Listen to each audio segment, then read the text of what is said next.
Hi guys, kape tayo. Kape tayo ng black coffee. Si Ate Susan, pakisabi. Pamahaw kita.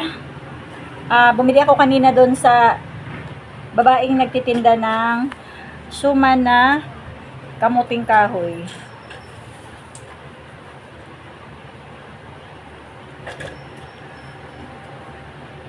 Bali, naghati lang kami ng aking kumari nito. Kasi, pero hindi pa niya kinain sa kanya kasi nagtaho siya.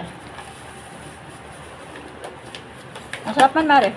Oo, para hindi matuyuan. Wala ka naman laging ano eh. Kalaban. Wala ka naman laging kalaban sa gabi. Minsanan lang. Naato pa. Preparation. Naato pa. Maupay pa. Maupay pa pumurok. Talaga yatang lalaki niya. Pag ang ano, no? Sinusarin na. Ang lalaki, direct na katuro.